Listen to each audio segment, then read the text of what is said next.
Hello my beautiful family, কেমন আছো তোমরা? আশা করছি সবাই ভালো আছো। আজকে চলে এসেছি আবার একটা নতুন ভিডিওর সাথে। আজকে তোমাদের একটা প্রস্থেটিক মেকআপ দেখাবো, যেটা আমি হাতের ওপরে অ্যাপ্লাই করছি, তোমরা ফেসেও করতে পারো।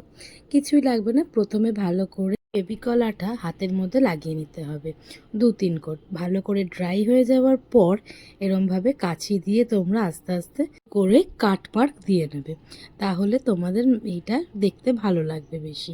তারপর নিজের স্কিন টোনের ফাউন্ডেশন নিয়ে পুরো হাতে অ্যাপ্লাই করতে হবে ভালো করে। তারপর ব্লেন্ড করে নাও। আর যেই সমস্ত জায়গায় কাটমার্ক দিয়েছো সেই সমস্ত জায়গায় একটা ডার্ক কালারের লিপস্টিক অ্যাপ্লাই করতে হবে। তারপর একটা ব্রাউন কালারের আইশ্যাডো দিয়ে চারধারটা মার্ক করে নিতে হবে। ব্যাস, তাতেই হয়ে যাবে রেডি আমাদের প্রস্থেটিক মেকআপ। তো কেমন লাগলো ভিডিওটা? ভালো লাগলে একটা লাইক, কমেন্ট আর শেয়ার করে দিও। আর সাবস্ক্রাইব করতে ভুলো না কিন্তু। দেখা হবে নেক্সট ভিডিওতে। Thank you.